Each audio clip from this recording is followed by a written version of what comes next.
Hey, it's Doom here, and we're back for part 2 of the Chimera. We're in the Monster Manual 3.5, just toting along, doing them one at a time. And for this guy, I think the first thing we're going to do is get this burnt umber. And let's do him first.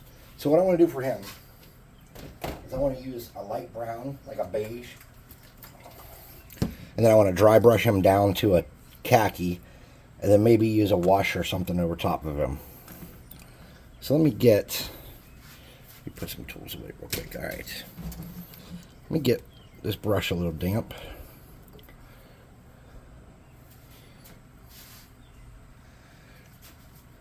Let's start with painting him beige. And we want to kind of, if we can, get in all the cracks and stuff on this. So being a little wet would not be terrible. But since we're going to such a light color, one, I should have just painted him tan with the spray, which I did not do.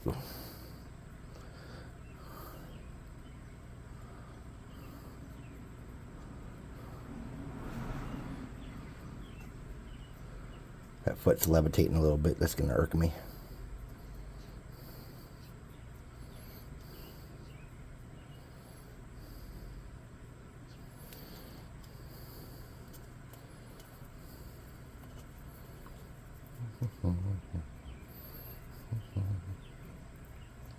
That big hole in his chest is going to bother me too.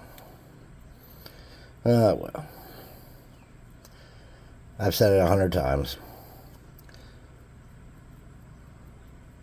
Perfection is not a prerequisite of a good craft. And that is true now as it has always been. Maybe some of these little things I don't like will end up working out well. Maybe they won't.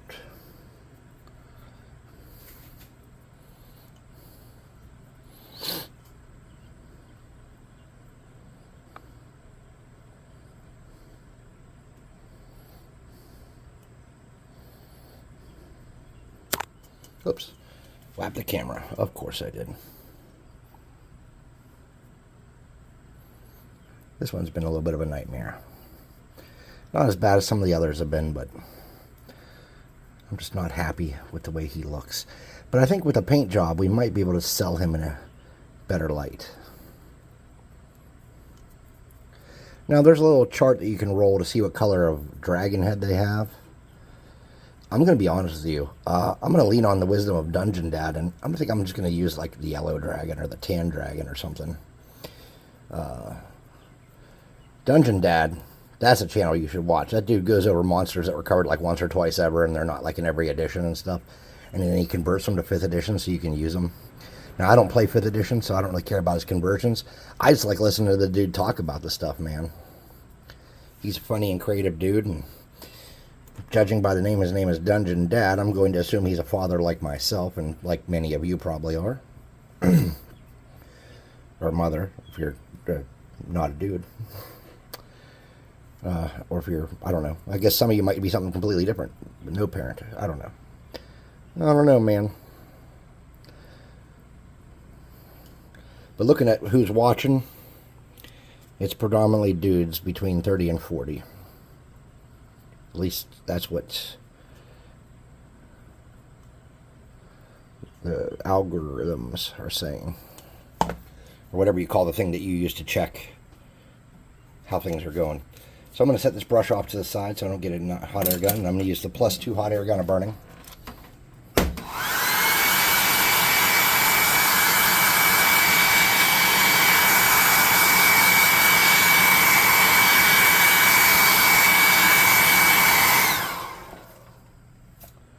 We're just going to hit him again with that same paint.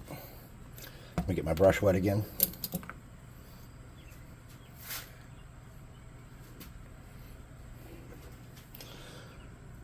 And we're just going to... I used the wrong color. Son of a damn it. Alright, so we're just going to lighten him up. Not the way I planned. We're using a completely different color. This is khaki. I meant to grab the territorial beige again and use this as a highlight or a dry brush or something, but that didn't happen. So we're just going to roll with it.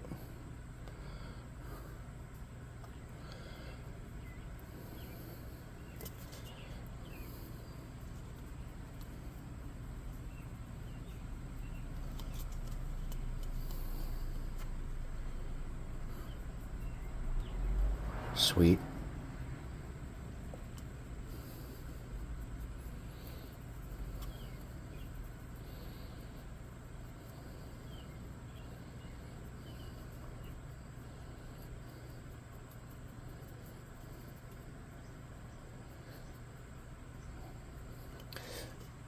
Well, I have you trapped here for a minute. I want to talk about kindness. I do believe there's some kind of karmic system at play in the world. Every religion, no matter what it is, has some kind of golden rule about what you put out comes back. And many cultures and lifestyles that are non-religious have a similar rule. So I'd like to talk about kindness because of that. At McDonald's, they always ask, I get a lot of coffee at McDonald's when I'm on the road, and they always ask, do you want to round up for Ronald McDonald House? Now, I don't know if you believe in Ronald McDonald House or what it does. I don't even know how much of the money really goes to the charity. You know, a lot of these businesses, they have a charity, and portions of it don't even make it to the real charity. Large portions of it disappear in fees and paying people and the money that's secretly made for some jackass behind the scenes or whatever it is. So I'm not telling you to donate to anything in general. But I will say that I do give them, if I'm paying with my money and not work's money, I do give them the roundup or a buck or whatever it is. And if I'm using the work thing and I have a couple bucks in my wallet, I always throw it in there. Not because I'm some phenomenal good dude or because I have like some kind of higher calling to be amazing, but because I do believe that throwing kindness out into the world eventually comes back. I also believe it sets an example for those around us and for our children and for people that work for us or with us. It sets an example of a different way you can act that is not focusing on yourself. And one of the biggest things I see with this younger generation, especially this younger generation of people that are in their 20s, which I have 2 sons that are in that age category, is they are not as kind. They are very self-centered, and they don't focus on others enough. And I'm not mad at them for this, and I'm not hating on them for this too much, but I am bringing it up because it bothers me. I grew up in a generation where you held the door for your elders and for women, and I realize that some people don't want that anymore. The world's changing. I understand completely, but I'm not going to change with it in every aspect. I will to be kind to others, accept things I don't care for in my life that I have to acknowledge, because that's what we're called to do right now. But I'm not happy with it. It's not what I want. I'm going to take this guy out of tone here, out of frame here for a second. Hit him with a +2 hot air gun of burning.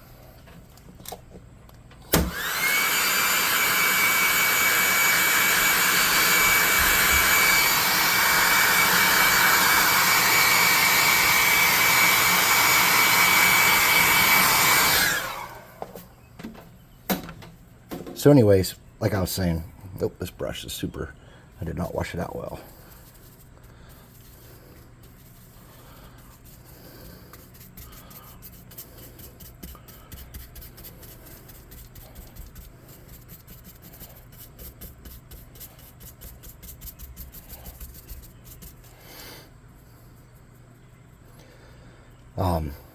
So yeah, set an example for those in your life, for those you encounter, for those around you that work with you, for you, and for those you work for. Set an example of kindness.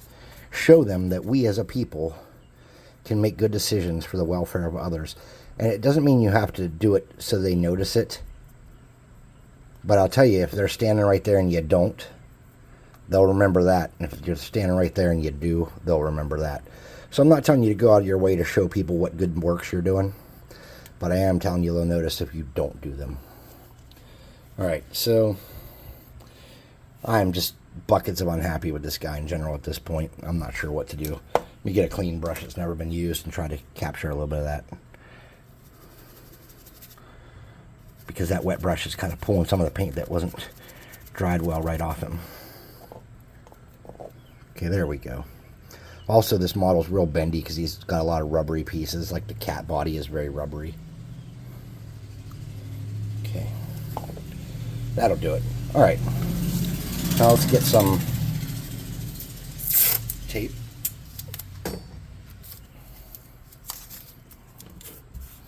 Let's hit him really good with the hot air gun.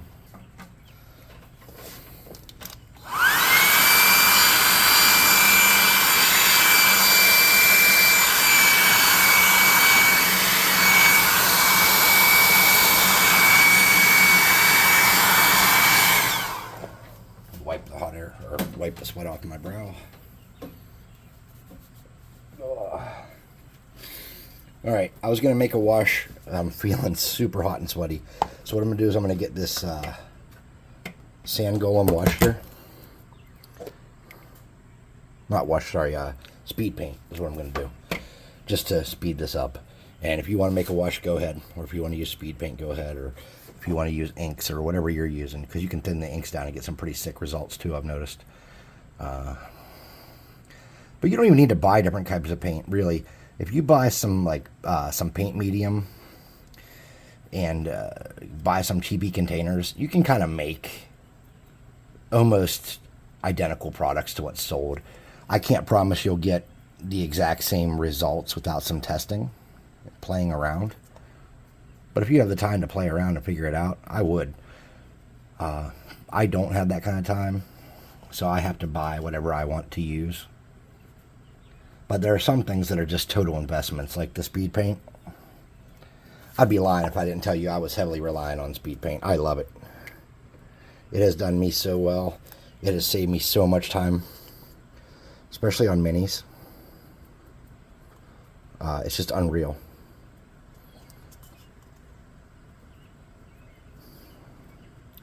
Now, Army Painter doesn't give me any of this stuff either, by the way.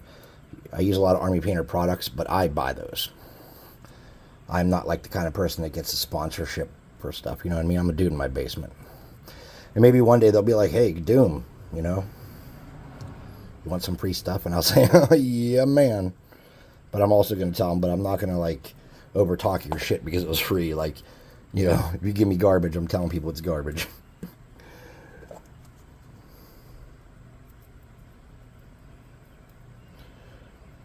Because I like to think we're buddies. You know, y'all are watching me hang out in my 200 million degree basement, turning some garbage and some toys into miniatures. And I'd like to think that there's some trust between us, you know? I wouldn't want to soil that trust by being like, oh yeah, Army Painter sent me this set and it is the best set ever. I don't want to be that guy. I don't think anybody does. Like, if you talk to my friend Dave O'Gara from Miniature Mashup, I probably shouldn't call him a friend without asking him if we're friends first, but we talk, you know, we chat. And he's my, I'm not to be mean to you other YouTubers that I watch, I like y'all, but Dave's my favorite. Miniature Mashup is the best cheap conversion, HeroClix, and other alternative miniatures channel. The dude's like me, he hates giant corporations and doesn't want to give them his money. And so we have just so much in common when it comes to our hatred of the corporate machine.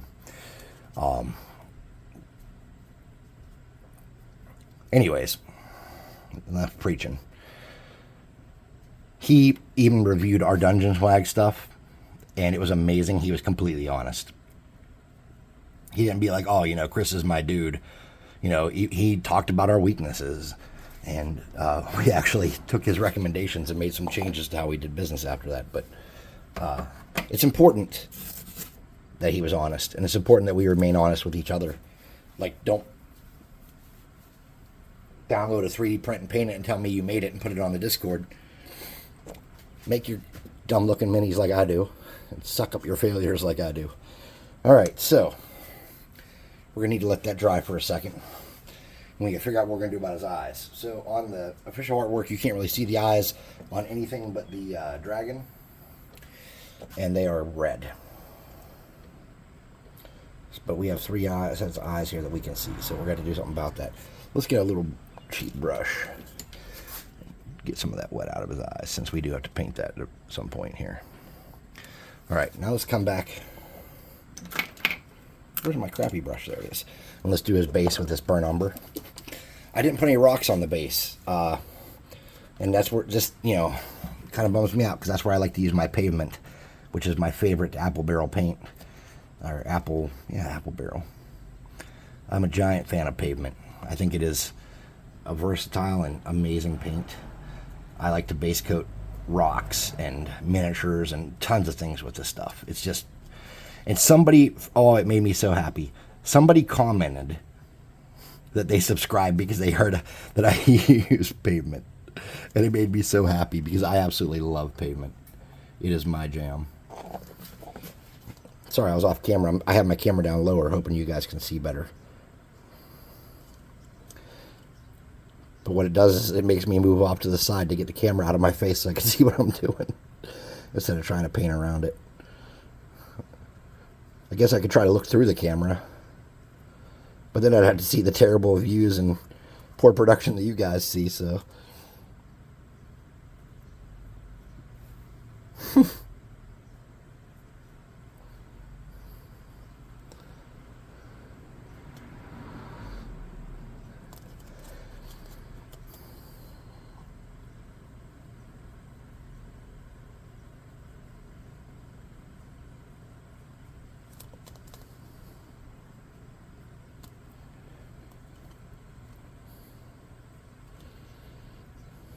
All right.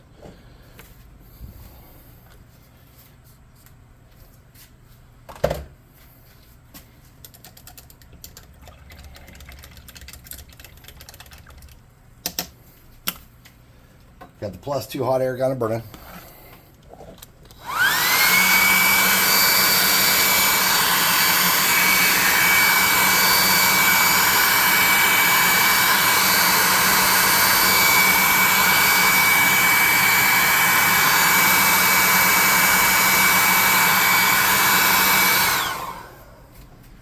And I'm starting to really regret the decision to not have rocks.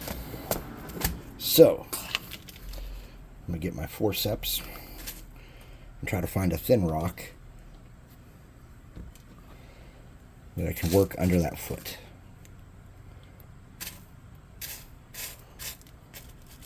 Oh, found it. Alright, so now there's a reason the levitating foot is levitating. It's because he is stepping up on this stone. See that? Nothing nefarious there.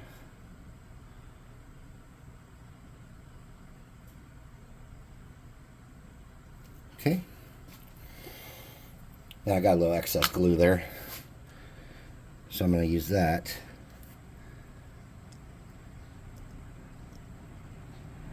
Set that next rock down.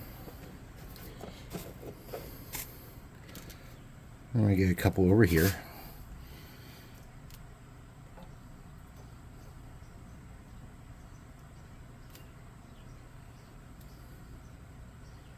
Okay.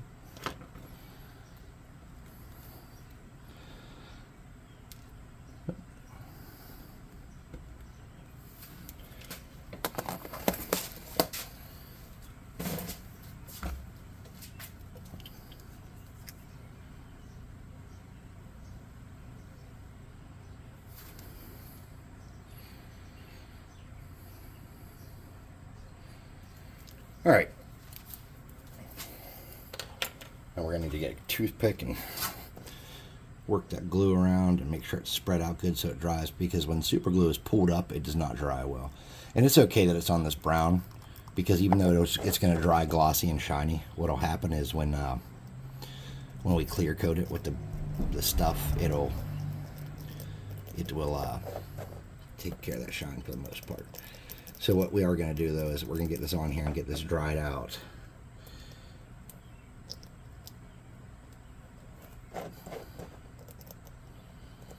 And I like to use 2 different colors of brown because dirt's not all one color. But I lucked out because where some of that speed paint had run down onto the base, I was able to just kind of mix that in a little bit. And that worked out okay. So that's... Now we have some rocks. They're already kind of pavement colored, but when they dry, we'll come back. All right, so we have some horns and antlers here, and I think that we need to like do something with those.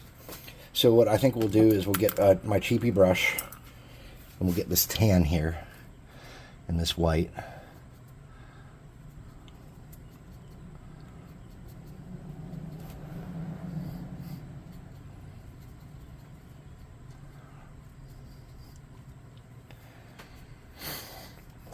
And we'll come back and we'll hit those with this.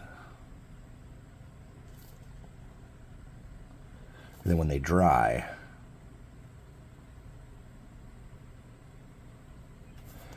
we'll hit them with that bone speed paint. And then I think we're going to do something with the wings and the dragon head. in the tail. If nothing else, the wings and the tail for sure.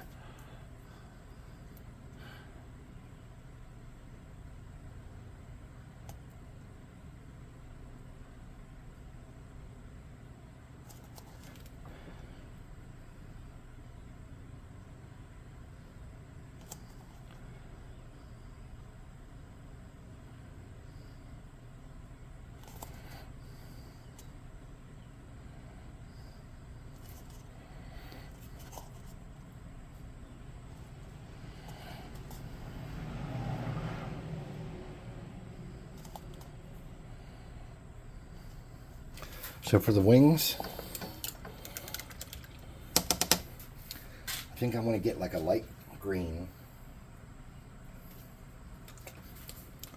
And for the tail, because I'm not real happy with that color that's on there.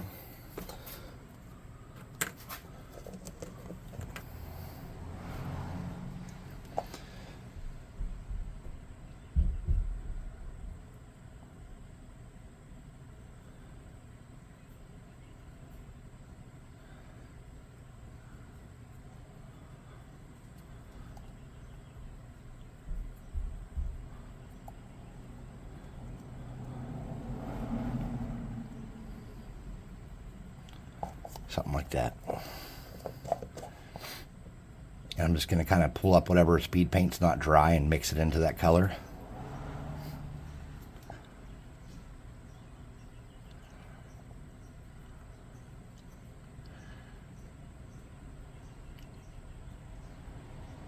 Just like that.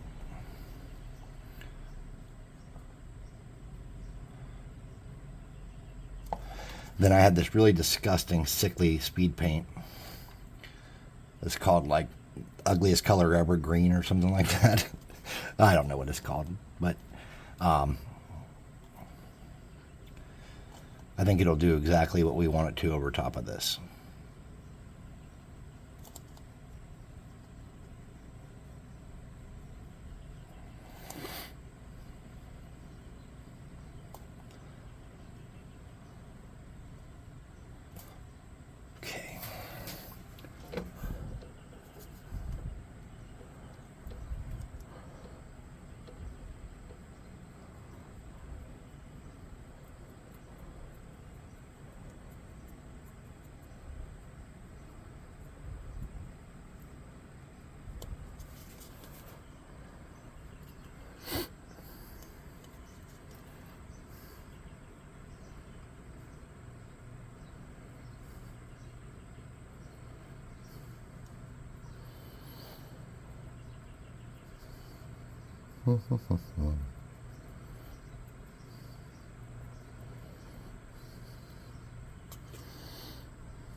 That's pretty hideous.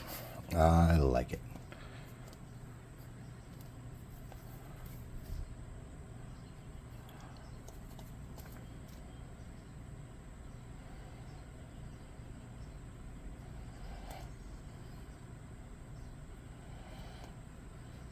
All right.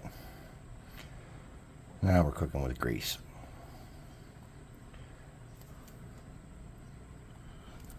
But damn, if we put grease in the microwave, it explodes.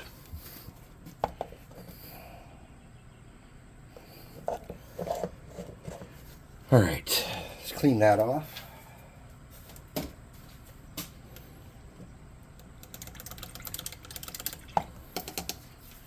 Let's look at his eyes. So I'm going to get a fractional brush to do it.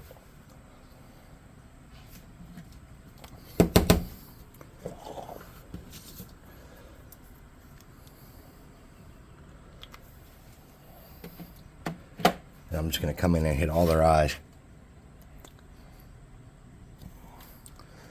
with some red. Oh, that's too much red.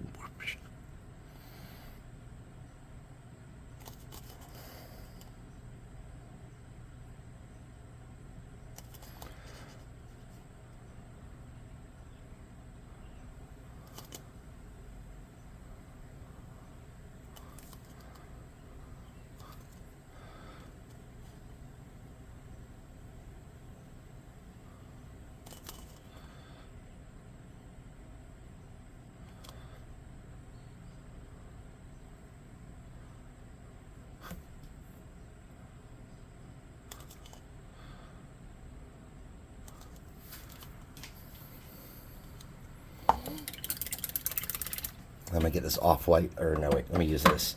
This is called skeleton bone. And I'm going to hit the teeth on that dragon with it. He just has those two little buck teeth sticking out.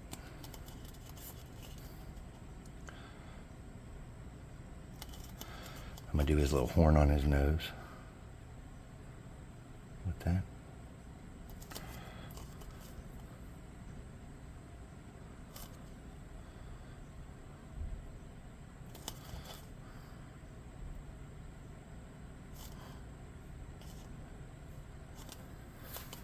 All right. Now I'm going to hit him with some hot air. Plus 2 hot air gun burning. Woo-ba-boo!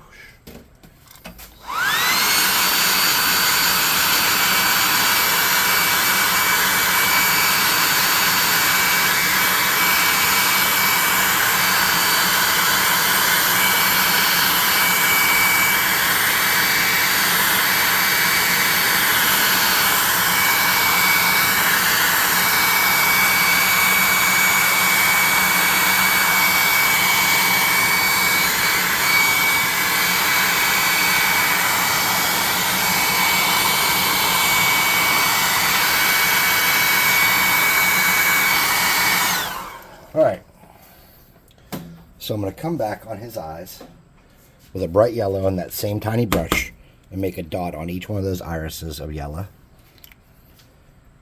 You don't have to do this step. This is just something I want to do.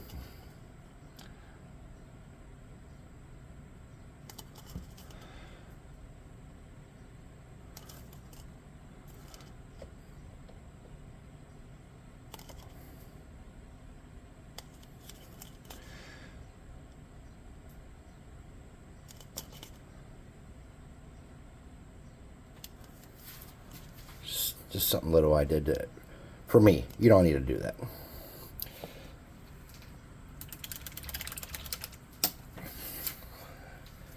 Then I'm going to get his wings. And I'm going to use some, I'm going to do his horns with this pallid bone.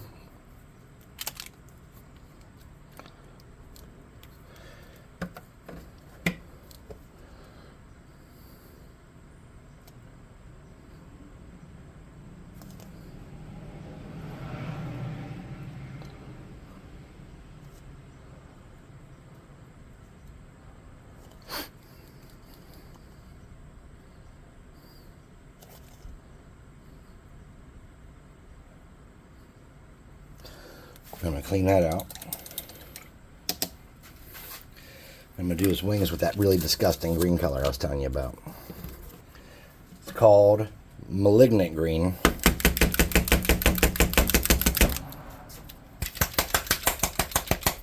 But I think it's just disgusting green.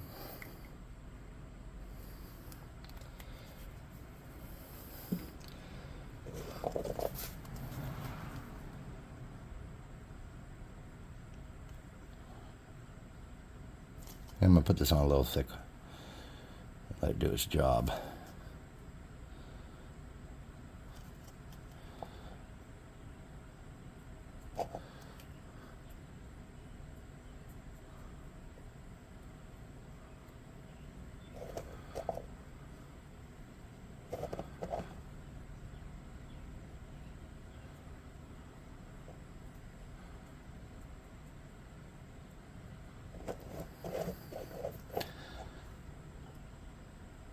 I just want to make sure you're getting these little dips in the back of the wings. And do we need to do underneath there? Yeah, we probably do.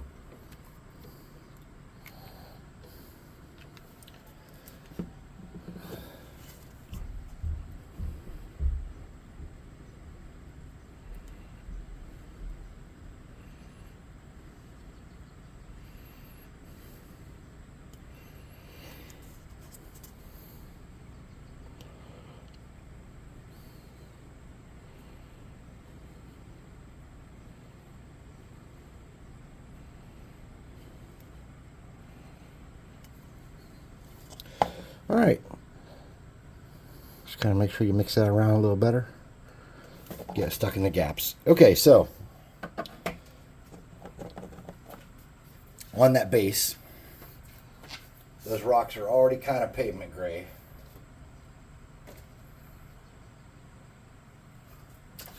So I'm going to grab some of this pewter, which is like a mid-tone.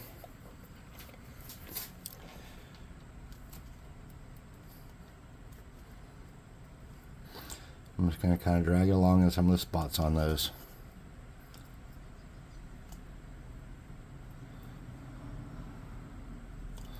And lighten them up a bit. And then I'm going to come back with an elephant or whatever the first light gray I grab is. Oh, country.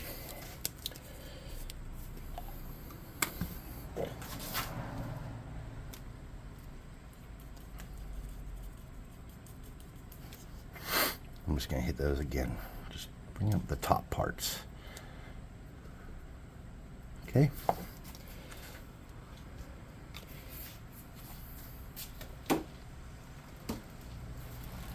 And then there are a couple spots where I'm worried I don't have good coverage down here on the base.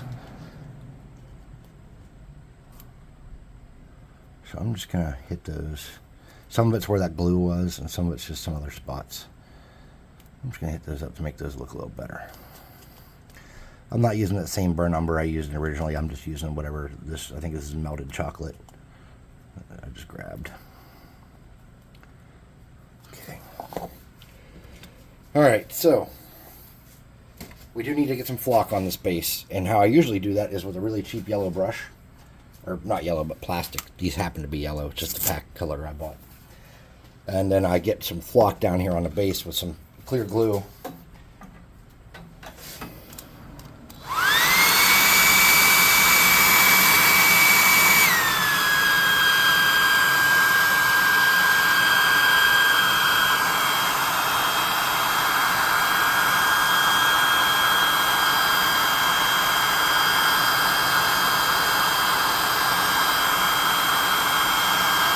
Alright, this isn't going to work if I want those wings to dry, right? So anyways, when I take it upstairs, it'll be clear coated and it'll have the flock on the base. I'm not real happy with this one. He looks a little uninteresting. I should do something about that. What could I do? Well, let's see.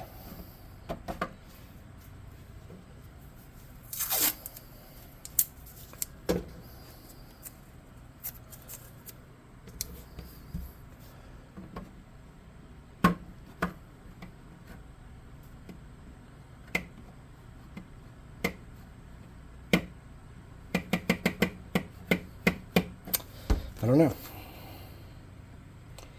I'm not sure I'll do it without messing them up. That's my big problem I'm having here. I could do a green dragon head, maybe. I don't think it would look good at this point. You know what? I think we're just going to have to call that a loss. Say this one didn't turn out well.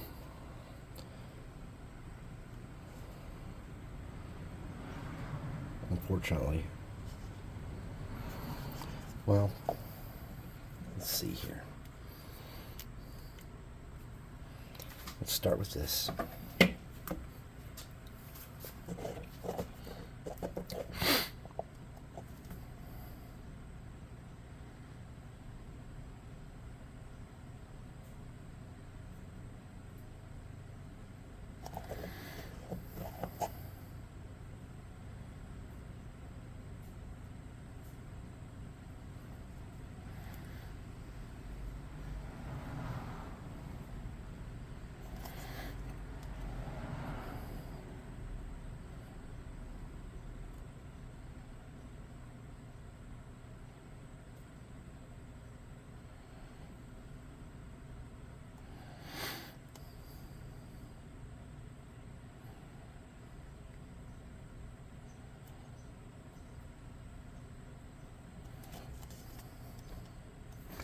We're just very freaking carefully. And I don't think freaking's enough. You know what word I mean. The bad word. We're very carefully going around this dragon head. doing this green.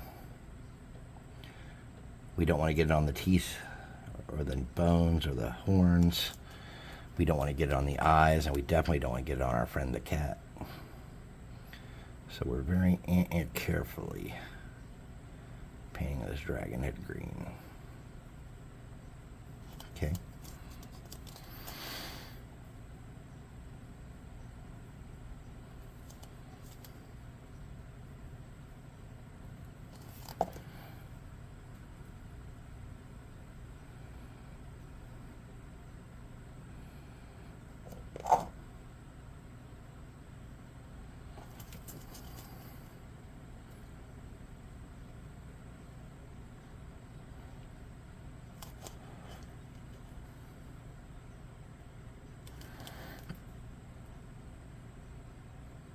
Okay, something like that maybe.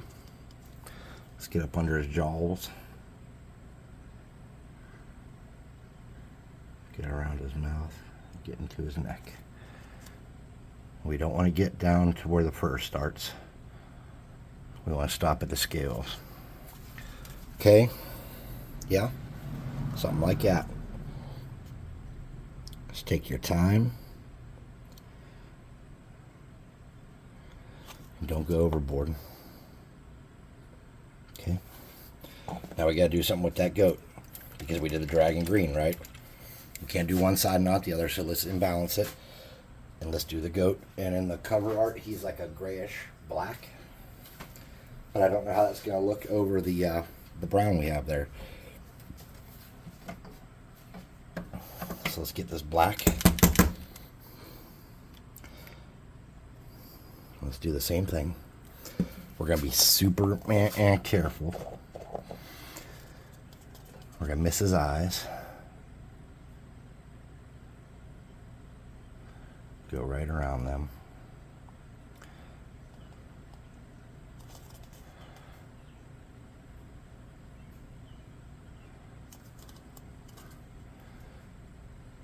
Get his neck. Now his neck isn't going to be a clean cutoff because remember there's fur to fur here. So don't do like the edge of the perfection that I tried to achieve at the edge of the scales of the dragon. Be a little jagged with this, I think, is the trick here. Okay. Don't get it on the horns.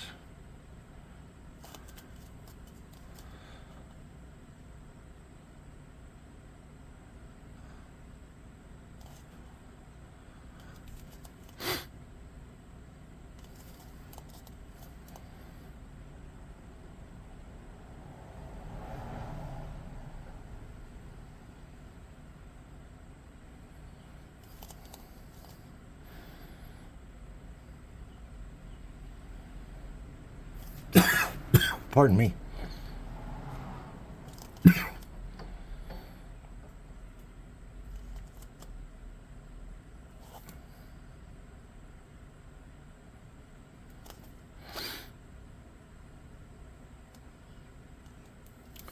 All right. Dastardly.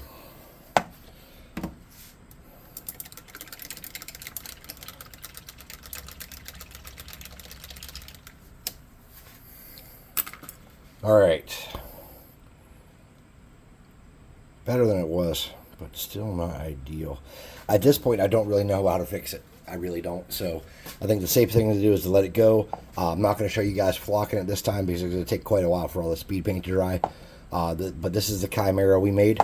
And it was a long paint job. I'm so sorry about that. Here's the artwork from the book. Goat, dragon, cat, head, wings. We got that stuff. The entry about them and how they fight. They're just surprise jerks that have a breath weapon out of their dragon head. So he's a green dragon, so what's he have? Poisonous cloud, right? Whatever, acid, whatever they have. That's how that works. It's not as powerful as a regular dragon's weapon. It also, unfortunately, does not call them solitary creatures. It says they attack in groups sometimes. But anyways, I'll go upstairs when he's done. I'll get him clear-coated. Well, first I'll get him flocked, clear-coated, and then we'll take them upstairs, put them next to a miniature, and get some photos. So hey, this has been Doom from Dungeons and Doom Biscuit. Long paint job. I'm sorry, a lot of mistakes in this build and in this paint job. So would like you to come back and give us another try someday, maybe. And until then, thanks for watching.